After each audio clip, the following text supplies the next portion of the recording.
kepada adik-adikku yang ada di luar negeri yang saat ini lagi bekerja, khususnya yang mendengar acara ini, karena acara ini juga didengar oleh adik-adik kita semua yang ada di Hong Kong, yang ada di Korea, ada di Kuwait, ada di Saudi. Maka kami himbau, jika Anda seorang wanita, wahai adik-adikku, bercita-citalah untuk ngambil waktu yang terdekat untuk bisa segera pulang berkumpul dengan keluarga. Dan Anda harus bersyukur kalau ternyata di saat Anda berada di luar negeri sekalipun Anda masih berhubungan komunikasi dengan dakwah yang semacam ini. Seperti adik-adik kita yang ada di Hong Kong dan seterusnya. Bahkan kita dalam waktu dekat juga akan ke sana. Mereka juga rindu pengajian. Akan tapi ketahuilah, anak-anak di rumahmu lebih butuh kepada sentuhan tanganmu. Kehormatan dan kemuliaanmu pun harus kalian perhatikan. Jangan sampai mengejar dunia tapi terhinakan.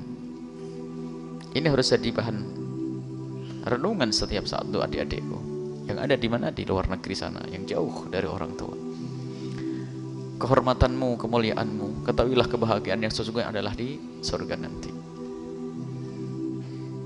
Dan insya Allah kalau kalian dengar ini semuanya, kalau kalian dengar karena Allah, Allah akan buka rezeki di negerimu, bersama keluargamu, bersama suamimu, bersama bapakmu, rezeki yang penuh keberkahan. Karena kalian pulang karena Allah Subhanahu wa ta'ala. Jangan jauh dari orang tua, jangan jauh dari suami, fitnah. Belum lagi, sadarkah kalian anak yang kalian tinggal? Ada sebuah informasi seorang ibu meninggalkan anaknya, dan memang ibu ini baik, sehingga anaknya di rumah hanya bersama dengan neneknya saja yang sudah sepuh, yang kadang dibentak oleh cucunya pun tidak bisa berbuat apa-apa. Sang cucu diberi terus uang dan uang dan uang. Semakin banyak kawan, dan kawannya tahu kalau dia banyak uangnya.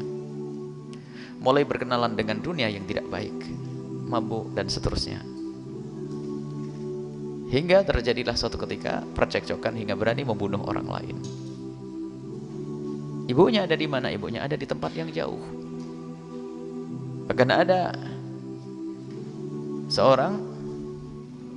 seorang anak karena biasa dimanja oleh ibunya dengan pemberian kayak begitu dari luar negeri.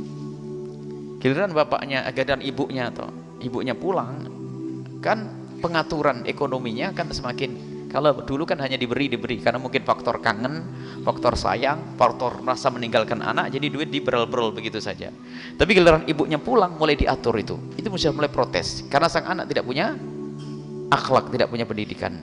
Sehingga akhirnya apa? Keluarlah pisau, sehingga ditemukan di sebuah kampung ibunya harus dijahit dengan 12 jahitan.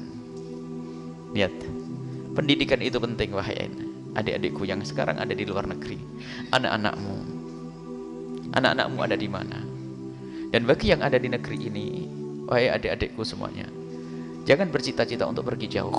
Adapun adik-adik kita yang ada di tempat yang jauh sana, kita doakan semoga Allah menjaga mereka, iman mereka, akhlak mereka, dan semoga Allah segera kembalikan mereka kepada saudara mereka, kepada orang tua mereka, kepada anak-anak mereka, sehingga mereka segera menemukan keindahan di dalam hidup ini. Dan semoga Allah memberikan kecukupan di negeri ini. Dan ketahuilah, rezeki itu sudah ada jatahnya. Kalau jatahmu 1 juta ya 1 juta, jatahmu 10 juta 10 juta. Baik, kalau tidak ada jatah, biarpun kau ambil di mana tetap tidak ada jatahnya.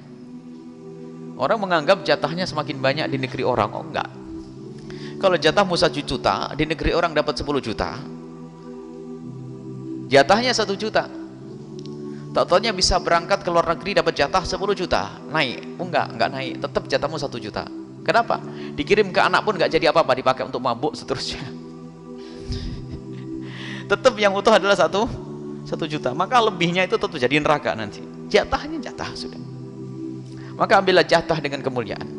Bagi yang ada di negeri, di rumah, wahai adik-adikku semuanya, khusus adik putri, ketahuilah, jual es teh di pasar lebih mulia daripada harus jauh dari orang tua dan keluarga.